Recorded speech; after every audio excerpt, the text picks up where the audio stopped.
In the modern day, where we're increasingly interconnected through both the technology we use and the businesses we associate with, it's important to take a step back sometimes and think about what information is being harvested by corporations, social media platforms, and those who deal in information such as advertising providers. It can seem a little suspicious when a topic you talked about with a friend a few hours ago is now the focus of the ads being served to you as you scroll through your timeline. So let's take a look at how this sort of thing occurs.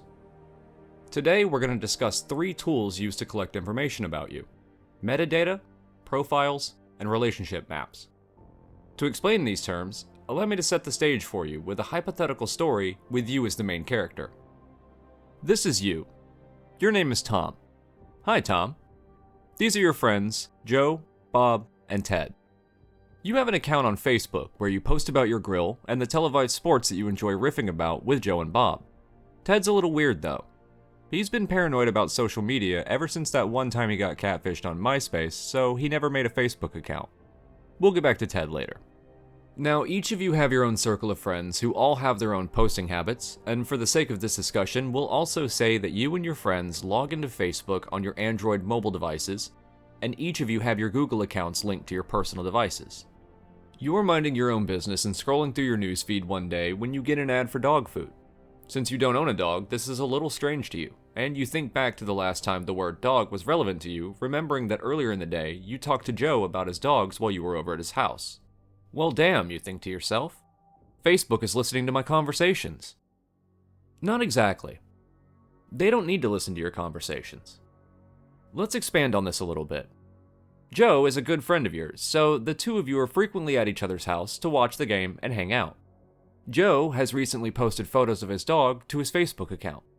Each of you in the past have posted to Facebook, either with your location data turned on, or have specifically tagged your location in a post. Facebook sees that you're at this location a lot, and sees that Joe is at this location a lot as well. Through the context of this relationship, it's reasonable to say that dogs may be relevant to you. So, it's valuable to an ad agency to have that information so they can gamble on using that particular slot of their ad buy on you. Let's look at that context from an outside perspective. Tom and his friends are pretty regular people when it comes to their online habits. With regular posting, liking pages, interactions with other people, and location data, we can gather enough metadata to make a profile of reasonable assumptions to deepen our perspective knowledge on an individual through inference, which makes our relationship map that much more powerful. If your Facebook account is old enough, then the profile built for you is likely even more accurate than you may think, because many years ago there was a system on the site called interests, and when you made a new account, you were expected to select a bunch of things from bands to TV shows to movies that you like. These things all inevitably ended up in a likely widespread profile built for you. Advertising providers want to send ads to those who will click them instead of blanketly sending the ads in the hopes that some small percentage may click on it and then go as far as to make a purchase.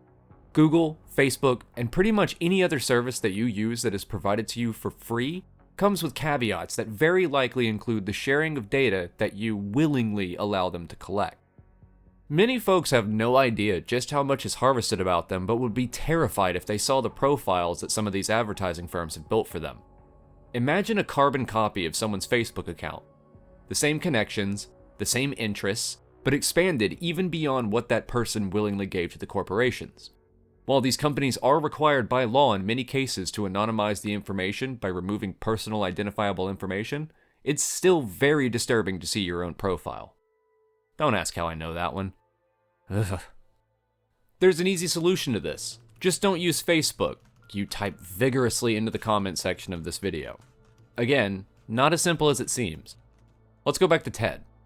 Ted doesn't use Facebook at all because, as I mentioned earlier, he got catfished on MySpace, and it was a whole thing he just doesn't want to deal with again. But because of Tom, Joe, and Bob all syncing their phone contacts with the Facebook app, there's just enough data collected to build a very basic profile on someone named Ted who is associated with all of these people.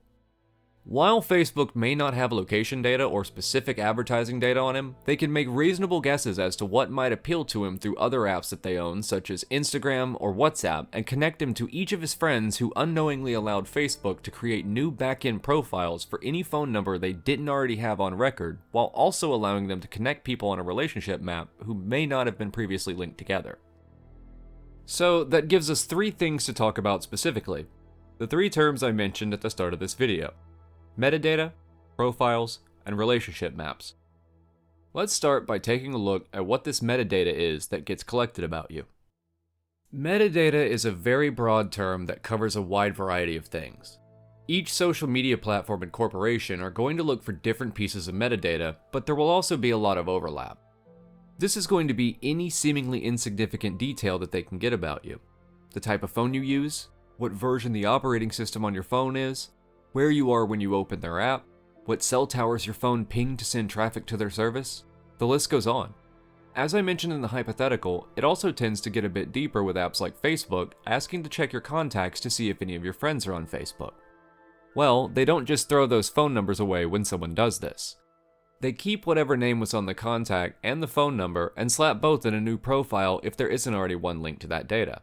There are a lot of little tiny pieces of information that once combined can start to build a fuller profile. Think about profiles like a detective. You need to figure out who a person is, but you don't have a lot of information to go on yet. You'll take the information you do have and put it together into a profile. As you gain more information that you can directly correlate to this profile, you get a fuller picture of who a person is. This is exactly how the profiles linked to your metadata work. Let's look at that hypothetical again and consider the metadata we have for these people. In our profile for Joe, we know his name is Joe, we know where he lives, we know that he has a dog, and we know that he's friends with Tom, Bob, and Ted. With this information, we have enough of a profile built up to start to make reasonable assumptions about what they may be interested in, or more about their lifestyle. These profiles are the most valuable thing that data brokers buy and sell. As I mentioned earlier, there are laws that require these profiles to be anonymized in a lot of cases, but depending on the industry, those laws will vary. Healthcare providers and other organizations following regulations like HIPAA will be far stricter about these profiles. Now that we've got the metadata organized into profiles, we can start to correlate these profiles to each other with a relationship map. Sites like Facebook and LinkedIn can easily achieve this through the friends and connection systems respectively. It's pretty easy to figure out Tom is friends with Joe when they've been Facebook friends since they made their accounts. But there are a lot of other things these corporations can use to tie people together. Each corporation and social media company are very secretive about what exactly goes into their relationship maps, as this is considered a trade secret, but we have a special trick up our sleeves to deal with this. So, what is this special trick we have to deal with this? Believe it or not, you have a right to privacy that extends to some extent into the internet. Companies like Facebook, Amazon, and LinkedIn have to follow a wide collection of privacy laws that we benefit from in more ways than you may initially think. While these laws do already protect us in certain ways, we can use some of them like the California Consumer Privacy Act or the European General Data Protection Regulation to enforce deletion of our data with these companies.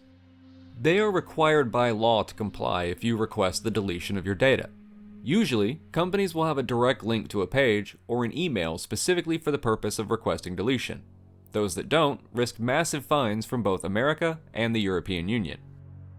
This can be a very tedious process as there are dozens of social media sites, news sites, forums, and various other places that may have this data. But on top of that, we're only scratching the surface of the trade of your data. Up until now, I haven't mentioned the data brokers who are also in play here. Data brokers are exactly what they sound like. They buy and sell data. Data that, as we know, can be used to build profiles and then relationship maps from there. This data is incredibly valuable to every company that can get their hands on it because at the end of the day, it helps them reach their target demographics. This complicates our situation. If you've seen my Private Investigator's Guide to Personal Data Security, then you would have heard a lot of this already and would know what I'm about to recommend next. If you haven't seen that video, click the card on screen now or check out the link in the description.